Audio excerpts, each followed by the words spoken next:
Thank you all for your testimony today. And before I begin answering my questions, just two notes. In the spirit of bipartisanship, I allowed the Democratic witness to go first. I hope that is noted as we move forward and continue bipartisanship on this panel. And I allowed the former senator and former member of this body, House, a little few extra minutes out of professional courtesy. With that, Mr. Attorney General, you hit on something in your testimony that I hear about all the time in the 7 counties in my district, whether it be urban, suburban, rural, or small town, and that is the impact that this is having on the economy. Employers who are saying, you know, I've got 3 positions open and I can't find anybody to fill the position who can pass a drug test. From your perspective and all the work that you've done in this area, whether it's heroin or opioids or whatever type of drug abuse, where do you see in our state the problem being the worst in terms of the economic conditions? Is it in places that have historically been left behind? Does geography not make a difference? Can you give us your thoughts on it? Mr. Chairman, I think if we analyze this, what is different about this drug problem that we have is how pervasive it is. It is absolutely everywhere. It is in our smallest communities, it's in our cities, it's in our most affluent suburbs. I think if you go back historically, you could trace the beginnings of this to Southern Ohio, our Appalachian counties, in regard to the pain med problem. We think that most of the addiction, although some people may start on heroin, most people become addicted to the pain meds and they move to the heroin because at some point they can't get the pain med anymore, and because heroin is so cheap. They move then from possibly to fentanyl and carfentanil. So if you go back 10 years, where you would see where the biggest problem would be is in Southern Ohio with the pain med problem. I'm not a sociologist. I'm not sure I can guess, but I don't have a great deal of expertise in this area at all. But it starts with that, but it is absolutely everywhere.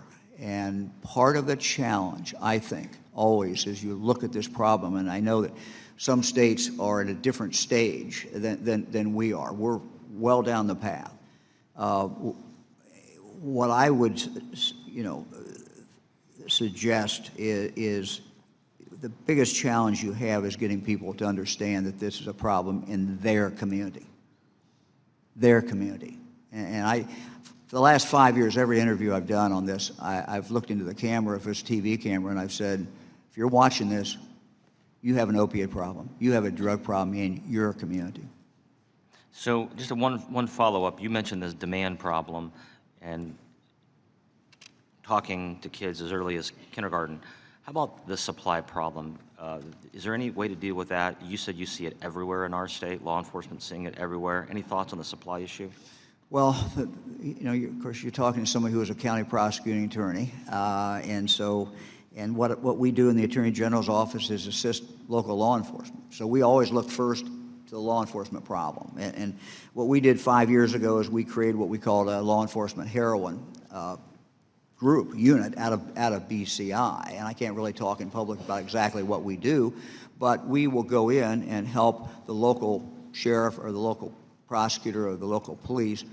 Once they've already started their drug investigation, we'll help them take it to a higher level and to get the bigger fish and the bigger drug dealers.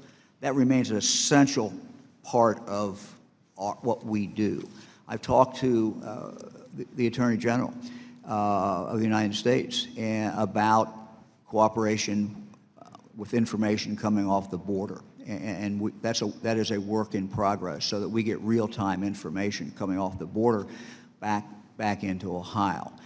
So we do work with our federal partners, and the FBI, Drug Enforcement Administration, and we have a very close and good working relationship with them. So law enforcement is a key component part, but we're not going to arrest our way out of this problem. We have to deal with it holistically, which is do a better job in regard to treatment and getting people into treatment and keeping them in treatment, and we have to do a better job, a much better job with prevention, where I think is the most opportunity. If you look at this from the long run, where are we going to be in 10 years, 15 years, or 20 years? Start today in kindergarten, and very few schools are doing this.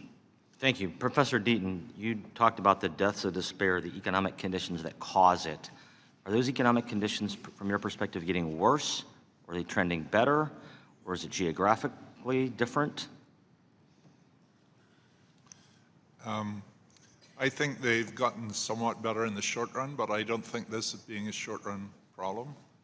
I think this is a deep problem to do with, what people who don't have a university degree are going to do with their lives.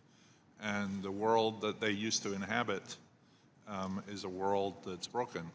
And I think the things that gave meaning to their lives, the steady jobs, are really not there anymore.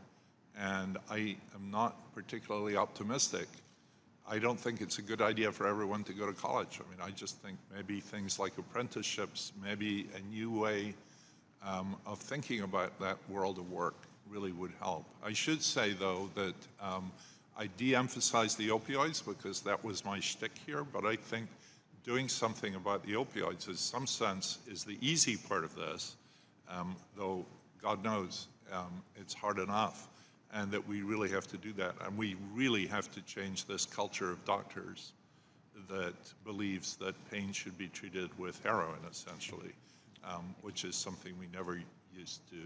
Thank you, Professor. Appreciate that. My time has expired. Ms. Hassan is recognized.